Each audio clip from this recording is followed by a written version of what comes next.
Boa noite, irmãos. Começando mais uma Quinta com Deus. Que maravilha estar com você.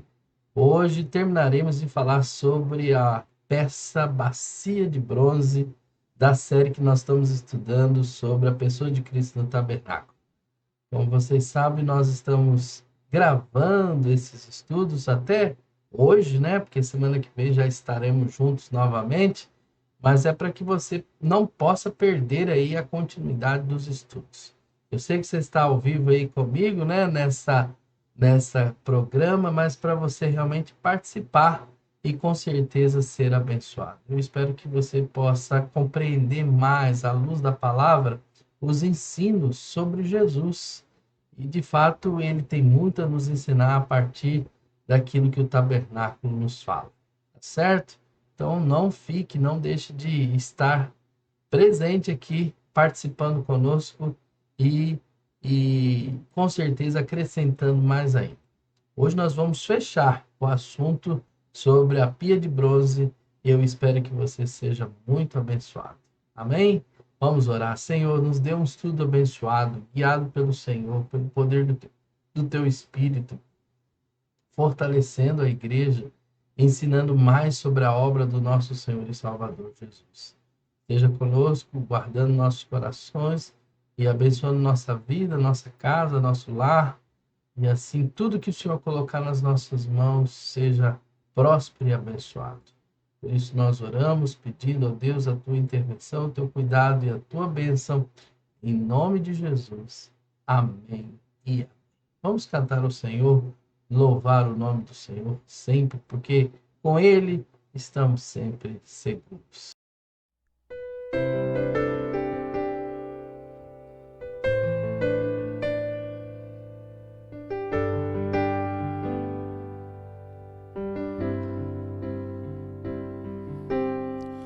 Os maus se erguem à minha volta, mas não me abalarei.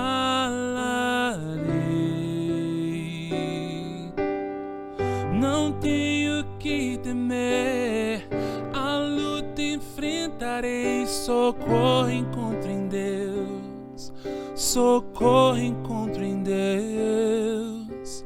Meu Senhor é força e poder, jamais me abandonará. Não tem pois não tardará, seguro estarei em Deus, em Deus.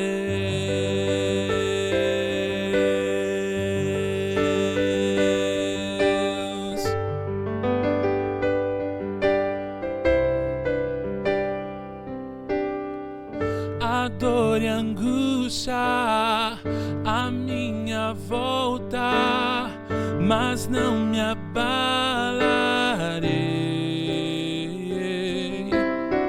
Não tenho que temer, a luta enfrentarei. Socorro encontro em Deus, socorro encontro em Deus. Meu Senhor é força e poder, jamais me abandonará. Não temerei, pois não tardará, seguro estarei em Deus, em Deus.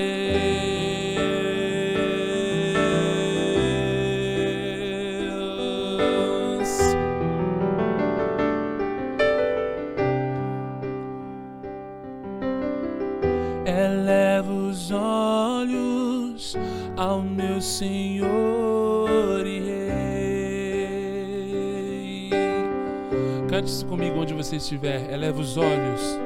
Elevo os olhos ao meu Senhor e Rei. Somente a ti elevo meu olhar. Elevo os olhos ao meu Senhor e Rei.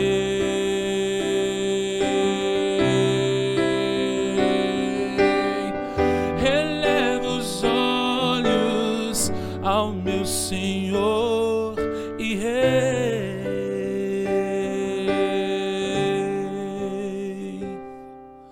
Meu Senhor é força e poder, jamais me abandonará.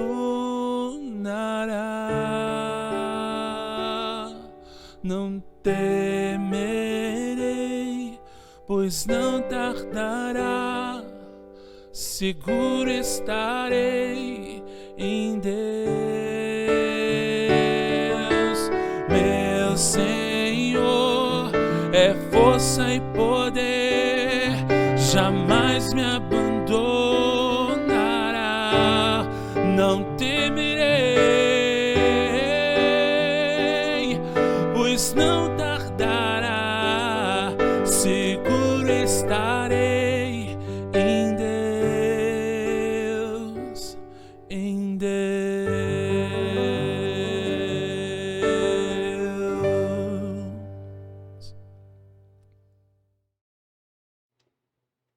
Muito bem, queridos.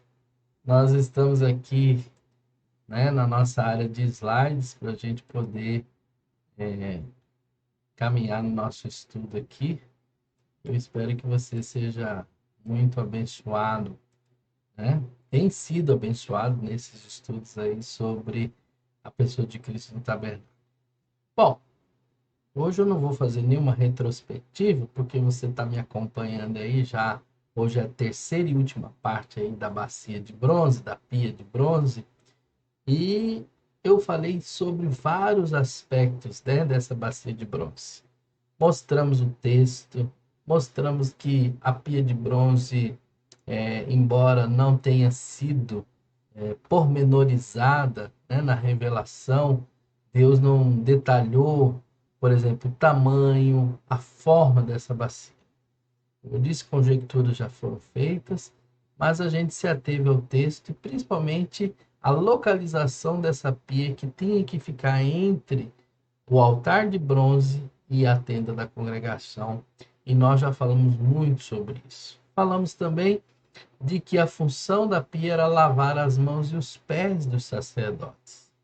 Então, nós hoje vamos focar na questão do elemento água, né?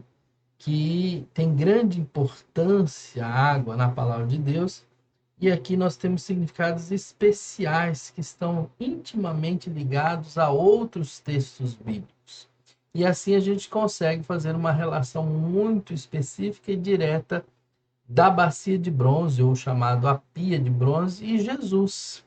Bom, vamos começar aqui localizando o texto de Êxodo 30, 20 e 21, que é a revelação sobre a revelação que foi dada a Moisés para a construção da pia.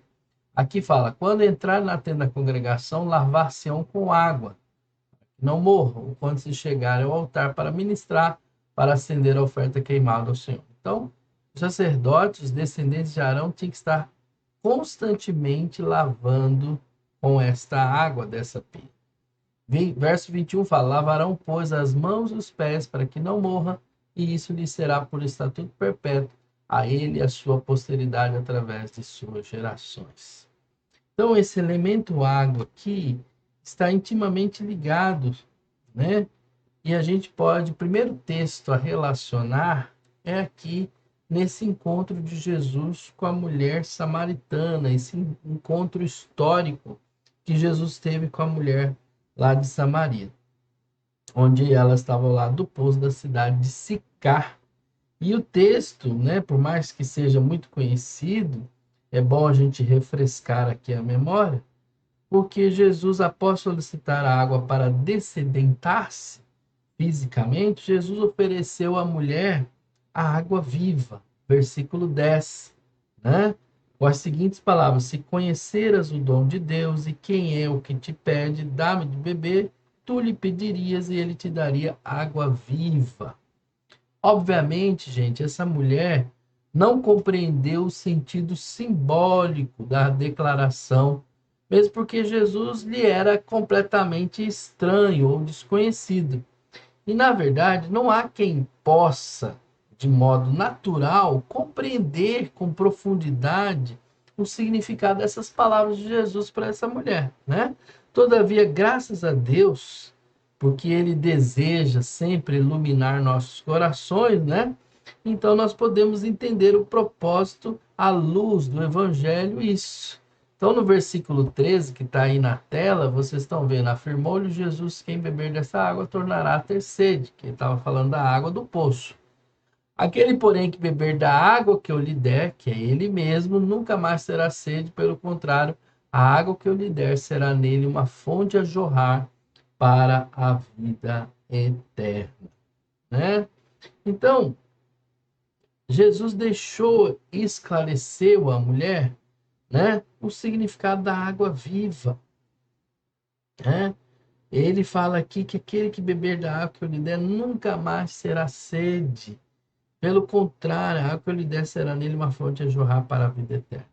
Então, não há dúvida aqui de que o assunto apresentado por Jesus nesse versículo, a respeito da salvação do homem, que por sua vez possui tão somente a necessidade de beber da água, enquanto tal não acontecer, o homem, né, não pode se aproximar do trono de Deus para servi-lo, pois a salvação antecede o serviço. Lembra que para os sacerdotes, né, como está aí no Êxodo 20, antes dele ministrar, ele tinha que lavar as mãos e os pés. No nosso caso, olhando para Cristo, ele fala que nós temos que beber dele. A salvação é fruto de beber dele, né? Então, para a gente se aproximar da presença de Deus, assim como no tabernáculo, que significava a presença de Deus, em Cristo, que é o próprio tabernáculo de Deus, porque ele se encarnou, se tabernaculizou-se entre nós, nós temos que beber dele, né? Então, para a gente fazer a obra de Deus, para a gente servir a Deus, para a gente estar na presença de Deus, a gente tem que ter provado, bebido dessa água. Se nós não bebermos, não provarmos dessa água, nosso serviço é inútil, é improdutivo. Pois o mesmo versículo que nós estamos ali esclarece que o resultado final de quem busca a descendentar-se com a água viva será justamente a mesma água que passará a jorrar continuamente no seu interior. Então, dessa maneira, atentando aqui ao ensino desse texto, diríamos que a vida eterna que temos adquirido em Cristo deve ser também transferida a outros, mesmo porque é esta mesma vida que nos capacita a servir a Deus. Daí a razão porque precisamos de continuamente nos purificar, simbolicamente naquela água contida na pia de bronze que servia para os sacerdotes se purificar. Então, nós também estamos nesse contínuo caminhar com Cristo, né? Primeiro nós bebemos de Cristo, mas esse beber de Cristo é contínuo, né? Para que possamos então caminhar fazendo a obra do Senhor, né?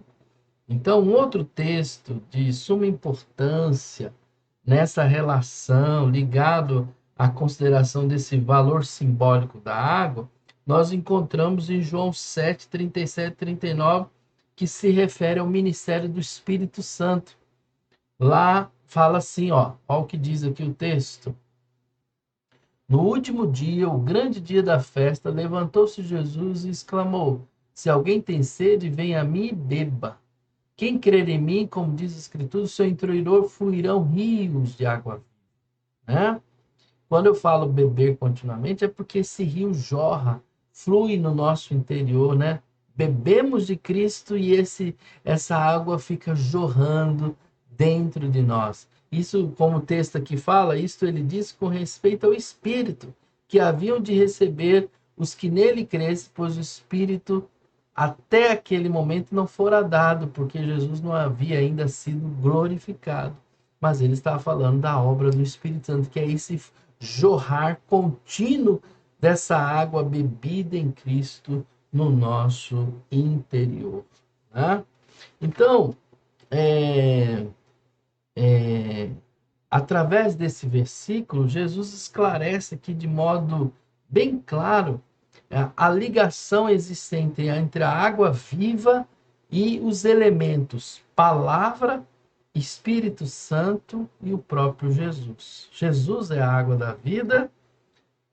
A palavra está relacionada aqui, a palavra tem esse poder purificador e o papel do Espírito Santo trabalhando na nossa vida, que nós falamos na última quinta-feira, se referindo ao espelho, que é esse trabalho, essa transformação contínua do Espírito Santo na nossa vida. Então,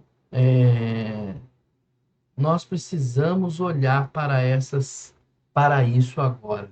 Vamos olhar de forma... Vamos esmiuçar aqui, lendo textos, relações de textos bíblicos, que vai relacionar com a palavra, né? E com o Espírito Santo, e também referindo-se àquilo que trabalha lá no texto do Velho Testamento, mãos e pés dos sacerdotes precisavam ser lavados. Como é que isso se liga à pessoa de Jesus? Então, vamos primeiro à palavra. Então, lá em João, capítulo 15, 3, fala: vós já estáis limpos pela palavra que vos tenho falado. Então, veja bem, vamos olhar aqui os efeitos da palavra em nós, os efeitos da palavra nos lavar, né? Não precisamos nem fazer muitos comentários aqui, mas Jesus está deixando claro: vós já estáis limpos pela palavra que vos tenho falado.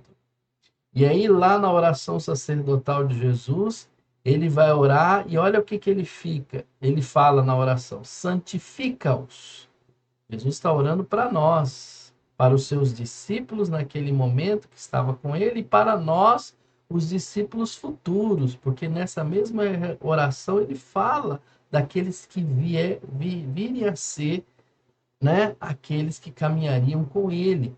E ele está fazendo essa oração falando: santifica-os na verdade, a tua palavra é a verdade. E é a favor deles que eu me santifico a mim mesmo, para que eles também sejam santificados na verdade. Então, olha só, Jesus orou pelos discípulos usando essas palavras. E acrescentou isso no verso 19: santifica-os na verdade. A tua palavra é a verdade. Então, a santificação é um processo de quê? que é, em outras palavras, santificação? Um processo de purificação. Então, a palavra de Deus faz esse processo de purificação, de santificação na nossa vida. Então, gente, eis aqui então a utilidade da pia, né? No tabernáculo, os sacerdotes lavavam as mãos e os pés a fim de terem, né, a fim de serem considerados aptos para servirem no santuário.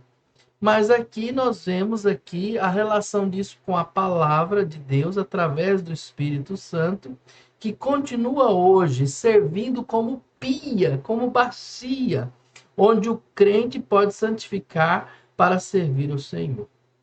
Olha só, para a gente servir o Senhor, nós temos que estar sempre sendo santificado. É um processo, gente. Aquilo que nós falamos na semana passada e estamos olhando aqui agora de forma mais esmiuçada o poder da palavra na nossa vida.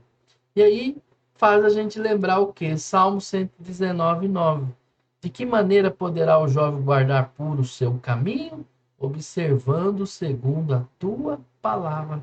Olha aqui, ó, o caminho.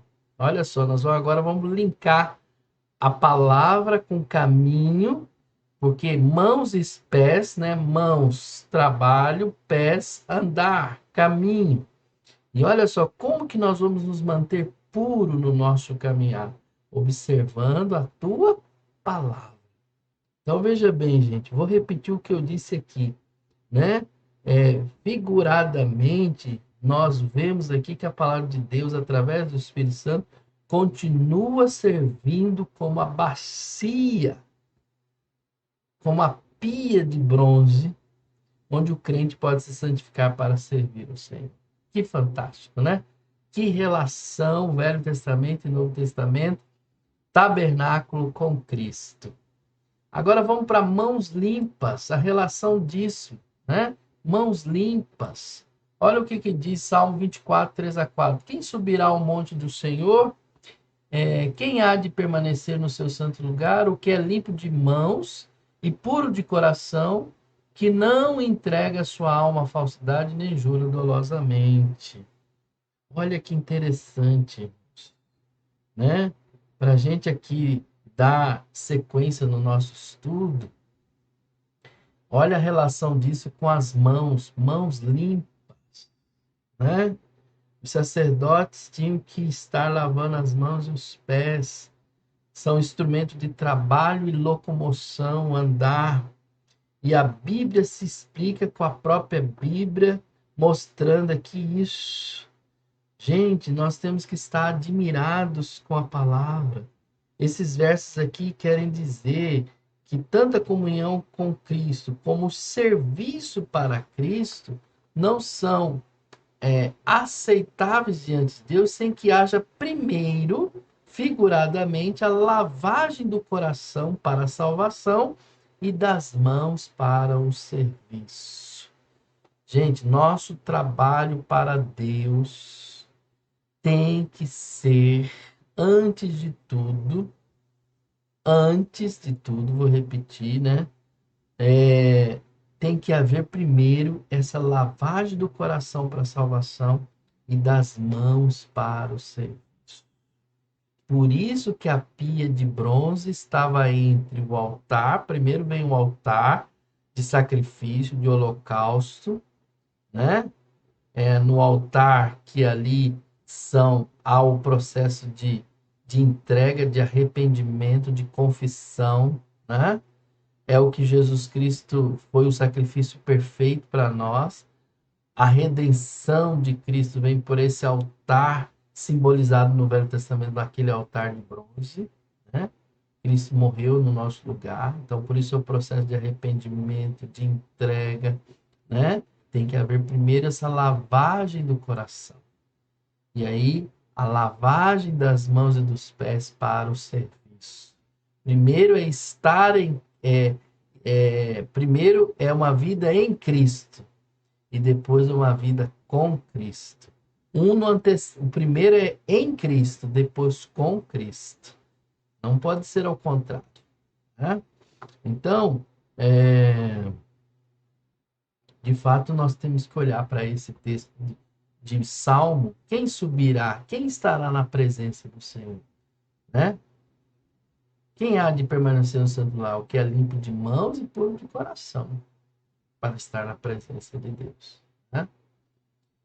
E aí Jó 17:9 vai falar que a força do servo de Deus está no fato de possuir essas mãos limpas. Olha o que ele diz: contudo, o justo segue seu caminho e o puro de mãos cresce mais e mais em força. Tá vendo? É no caminho, né? O servo de Deus, a força do servo de Deus está no fato de ele possuir essas mãos limpas, que cresce mais e mais. Entendeu? E aí, vem então o texto aqui de 2 Samuel, que vai falar assim, né? Interessante aqui, porque Davi aqui nesse texto faz uma confissão do seu cântico de louvor, que lá nesse contexto ele faz um cântico de louvor, e olha o que ele diz: retribuiu-me o Senhor segundo a minha justiça, recompensou-me conforme a pureza das minhas mãos, pois tenho guardado os caminhos do Senhor e não me apartei perversamente do meu Deus, porque todos os seus juízos me estão presentes e dos seus estatutos não me desviei. Né? Então, gente, Davi aqui revela a necessidade da gente lavar as mãos, né? Ele está falando aqui dessa confissão.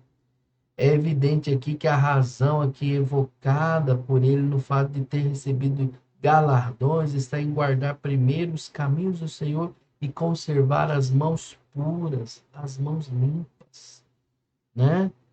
Então, gente, nosso caminhar com o Senhor, nossas mãos, nosso trabalho, né? Nosso serviço a Deus, é importante. Nós temos que remover todos os obstáculos do nosso serviço, do nosso trabalho a Deus. Obstáculos esses que estão realmente no nosso coração e a gente precisa limpar o nosso coração, nossas mãos, gente. Será que Deus, irmãos, deixou de ser exigente como ele era no Velho Testamento, onde ele falou para os sacerdotes lavarem as mãos e pés antes de ministrar? Será que o nosso Deus deixou de querer essa santidade, esse louvor, esse testemunho, embora nosso sacerdócio hoje foi conquistado na cruz por Jesus? Mas será que Deus quer menos de nós do que ele já exigiu no Velho Testamento? Eu acredito que não. Só que hoje estamos em Cristo. Mas nós precisamos estar com Cristo. Cada dia, lapidados, transformados, limpos na nossa vida. Então, gente, até o apóstolo Paulo, em suas cartas, faz referência dos galardões que Deus nos irá conceder pelo serviço prestado. E não podemos confundir simples obras com o fruto produzido pelo Espírito Santo, em decorrência de uma vida de obediência à palavra de Deus, que nos conservará as mãos limpas para o serviço e os pés firmes nos seus caminhos. Entendeu? Então, os galardões não são méritos nossos, não. É mérito também da graça de Jesus na nossa vida, pois a palavra limpa o nosso coração, nos santifica. E aqui o texto está falando de mãos limpas, trabalho, serviço, né? Nosso trabalho, porque as mãos significa isso, trabalho, serviço a Deus. Mas está ligado ao nosso coração também, né? O coração puro, certo? E aí vem os pés, a relação dos pés, o andar, né? Olha o que diz o Salmo 119, 105. Lâmpada para os meus pés é a tua palavra e luz para os meus caminhos. Provavelmente, gente, inspirado por esse verso, foi que Paulo escreveu aos Efésios. Isso aqui, ó, calçai os pés com a preparação do evangelho da paz. Irmãos, andar com Deus está ligado à luz. Nossos pés iluminados Então, a luz é a devida preparação para se andar com Deus e transmitir o evangelho da paz são essenciais para a realização da obra do Senhor. Sem exceção, não há ninguém que reúna condições em si mesmo para andar com Deus sem que a sua palavra lhe dirija os passos. Ninguém faz isso por si mesmo, se não for a palavra nos guiando. Então, repetidas vezes, ele se refere ao andar do cristão, demonstrando-se grande interesse em nos orientar, em nos dirigir firmemente. Ele promete guardar os pés dos seus santos. 1 Samuel 2, 9a. Em consequência disto, o apóstolo Paulo citou uma declaração de Isaías, onde ele diz isso aqui, ó, Romanos 10, 15.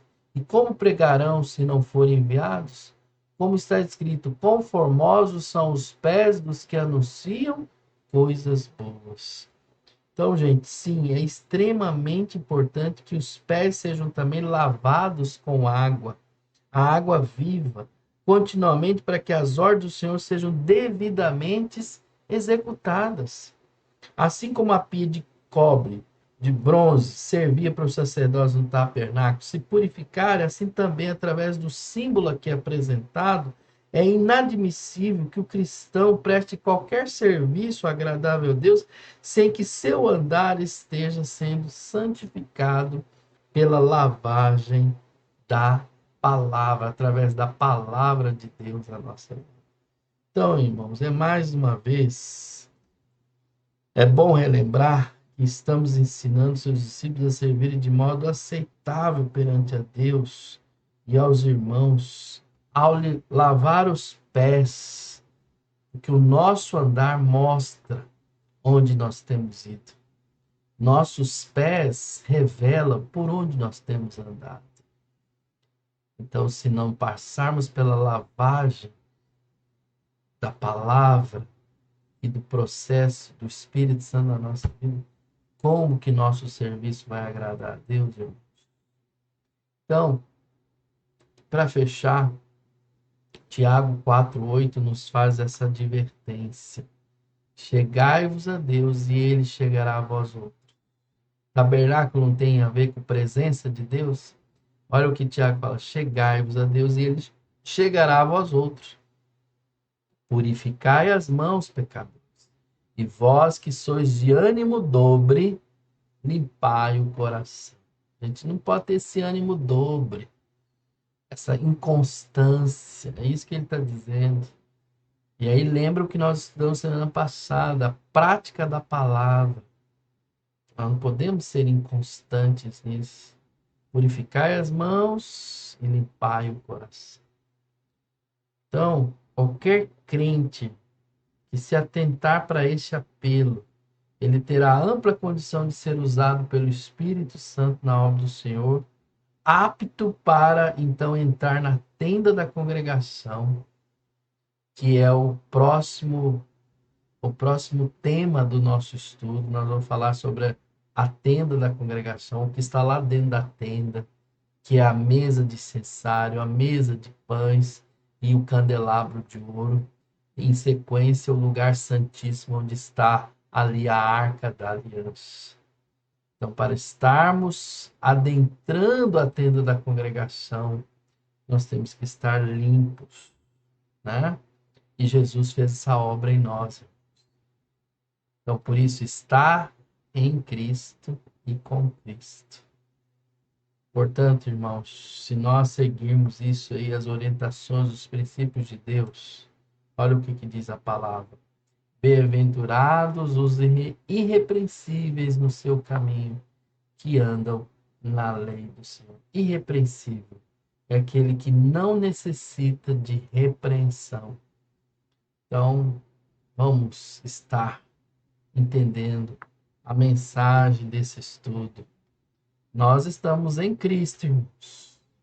E o nosso caminhar, nossas mãos, nossos pés, está ligado a esta vida no Senhor, essa obra do Espírito Santo na nossa vida. Você tem permitido o Espírito Santo trabalhar na sua vida? Quando você ouve a mensagem de Deus na igreja, o Espírito Santo fala com você. Como é que você começa a sua segunda-feira, né? A semana? Como é que você começa depois que houve uma palavra, uma advertência? Você tem corrigido seus caminhos? Você tem tirado essas impurezas do seu caminhar, na sua mente, na sua boca? Tem muita gente precisando limpar, purificar a sua boca, suas palavras, o que tem ouvido, o que tem visto, o seu caminhar, o seu testemunho, a sua vida com o Senhor. Então pense sobre isso, desse papel seu no seu dia a dia, na sua casa, na sua família, no seu casamento, no seu trabalho, né? Como você tem, o que tem crescido dentro de você? Desejo de Deus ou o desejo de si mesmo? Ou o desejo deste mundo, né? Mãos e pés. Como tem sido nosso trabalho?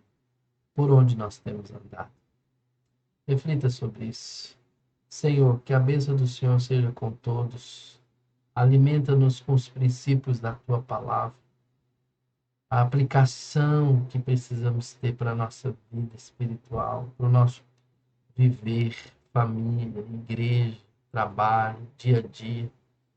O reflexo disso, como tem sido nossas mãos diante de ti, como tem sido, por onde nós temos andado, Senhor. Como está o nosso coração? Nós temos ministrado diante do Senhor como? Então, ó Deus, peço a tua orientação, peço a tua bênção, peço a tua intervenção, o teu cuidado e a tua bênção sobre o teu povo, em nome de Jesus. Amém.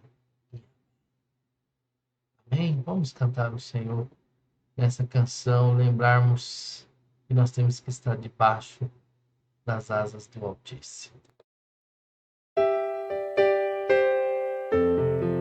Amém. Aquele que habita no esconderijo do Altíssimo, à sombra do Onipotente, descansará.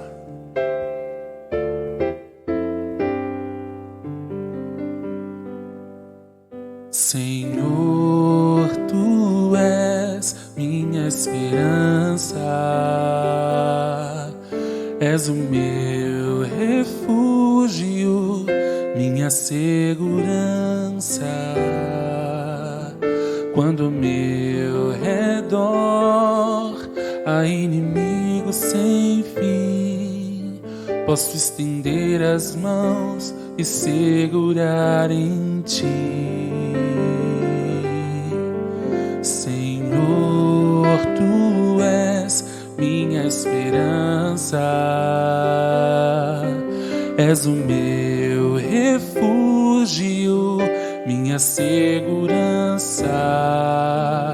Quando ao meu redor há inimigos sem fim, posso estender as mãos e segurar em ti.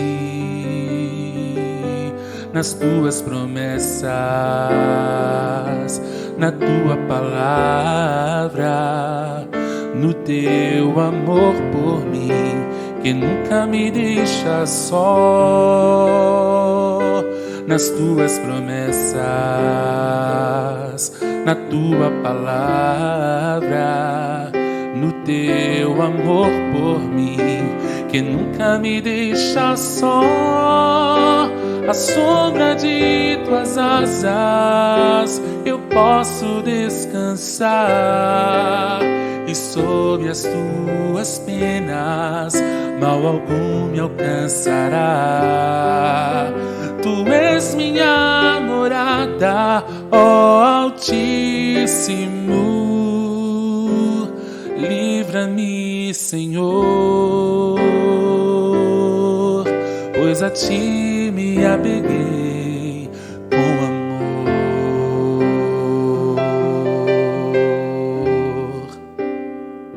E possamos descansar enquanto confiamos no Senhor.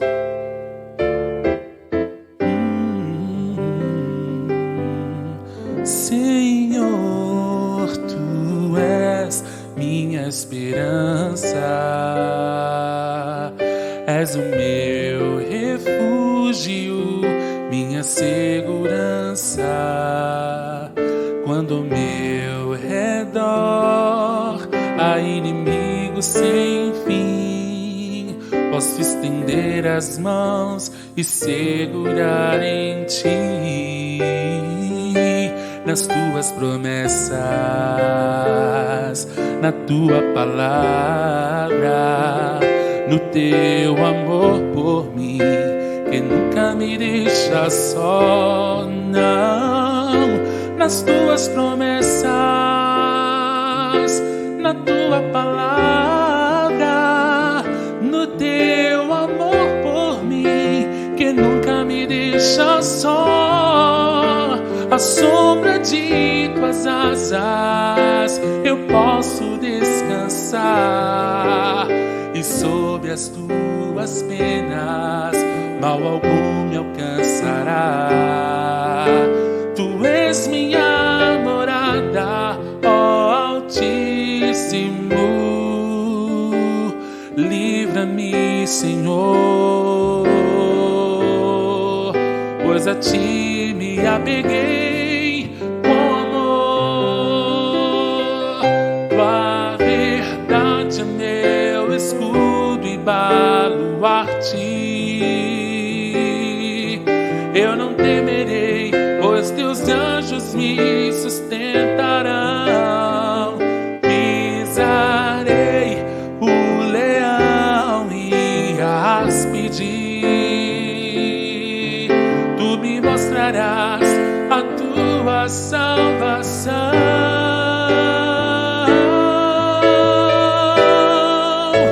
À sombra de tuas asas eu posso descansar, e sob as tuas penas mal algum não.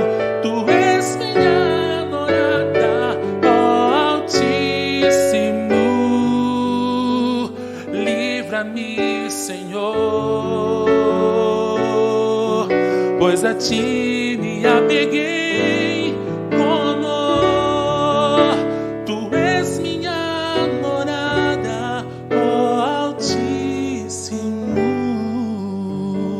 Livra-me, Senhor, pois a ti me apeguei com amor.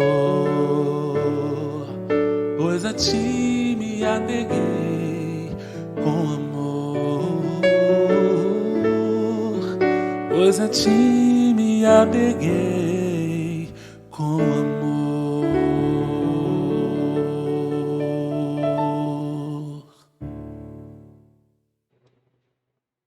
Glória a Deus.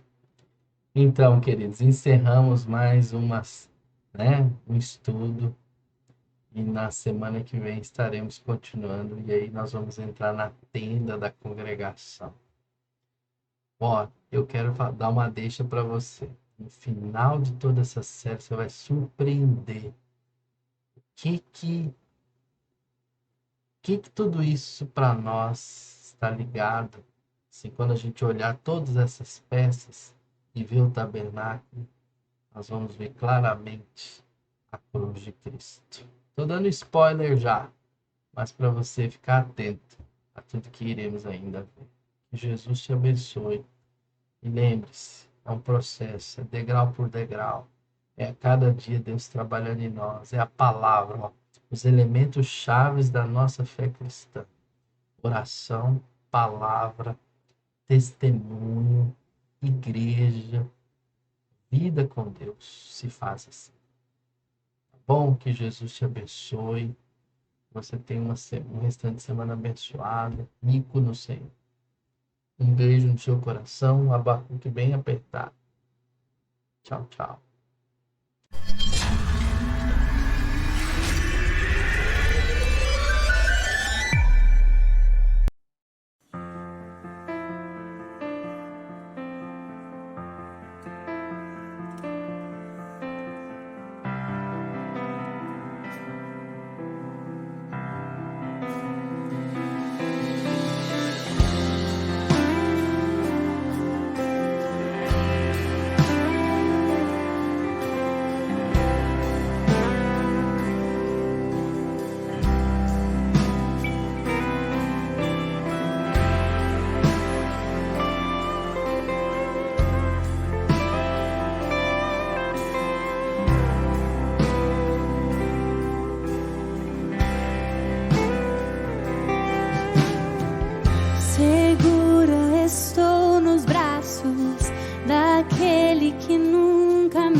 pousando em mim.